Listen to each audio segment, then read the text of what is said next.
Hi, I'm Carrie Shepherd. I work for Authoritas, and we're here at Brighton SEO. And we have John Brasington. Okay.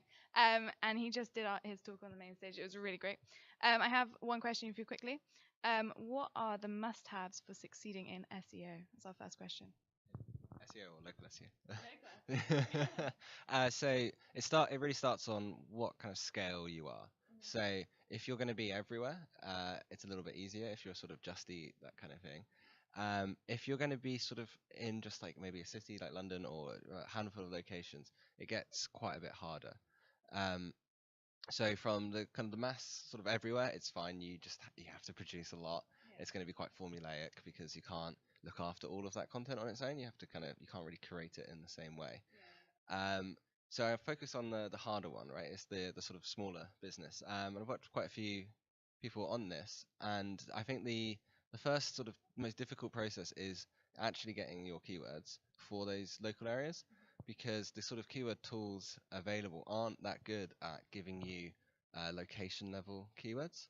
So you might think it's standard. You sort of go put in your seed terms and it will shoot them out, but it doesn't. You really need to so for example, if you have a bunch of businesses in London, you're going to need to come up with all of the different like synonym the different names for each area, because you can't. It's no good just saying Islington. You're going to have to think of every single other name, so like North London, North East London, Highbury. You need someone who actually knows the area.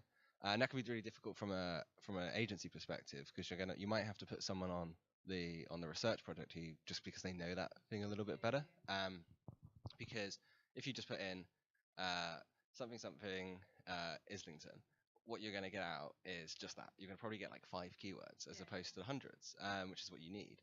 So you end up having to do every sort of synonym, and it's even worse than that. If you put in something Islington, you then have to put in Islington something, because it's not even giving you that many variants. So that's just a really like tedious process at the beginning. Once you've done that, once you've sort of got all of those different names for everything, then you can start working on it. If you're a sort of smaller, sort of smaller scope, you really can't rely on a kind of broad. Here's all of our stuff. We've just made a generic page with just changing the name for each one. The best way to sort of succeed in this area is to treat every single landing page in your sort of local area as its own piece of content. It's going to be unique. All that sort of standard SEO stuff really, really applies to this stuff, and it can be difficult if you've got just say 100 locations, even just a couple hundred. But I think anything less than sort of national coverage, you need to take it at this level. So standard kind of SEO follows from that, right? Just find where your primary locations are and focus on them and create that kind of content. You can do a lot now with different sort of local tracking as well, and that can really help, because sort of a lot of the tools out there, they don't give you the kind of local level data, so you're going to have to shop around a little bit and find something that can provide that, and it's a lot of data, so you can get a bit more expensive than you hope, right? But it's so effective if you have that data and you target it like that. So that would be the main sort of thing, is really work on that keyword research. So for the next question, for people who've just joined, how would you identify value-led content in your ecosystem? So, good question. There's a lot of ways, right? The idea behind it is you want to know what is actually valuable, what isn't just traffic, what is going to convert and bring you revenue. So first, I think, make sense of your keywords. Again, always going back to keywords. Something I just said in my talk is that SEO begins in the mind of the customer. So you need to get into that first. So you can do it from an almost creative level, just looking at all of that terminology and actually working out what do you think is going to be something that will turn into conversions. And you can break it down into all the standard kind of marketing funnel type stuff and put it, okay, this is here and this is that. But that's just the landscape.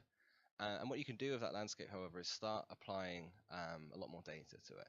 So find out the search volume, all of those things, CPCs, everything people are spending on it.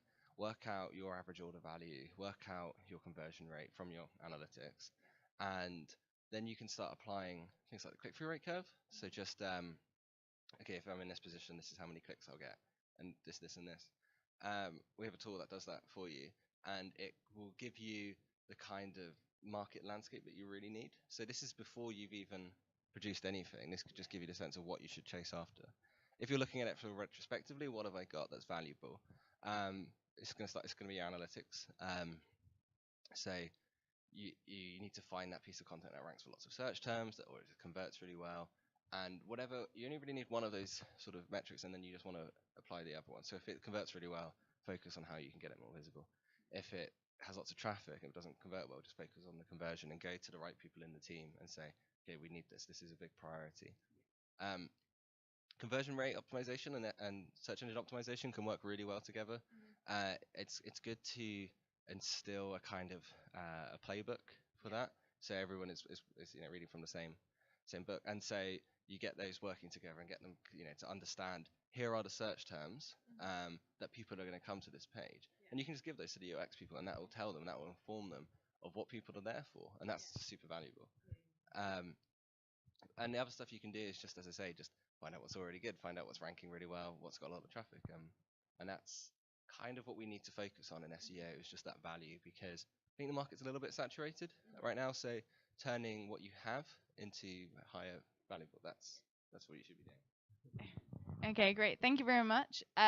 We will be back in a bit for you guys with some more Q&As. And that is all for now. Thank you. Bye.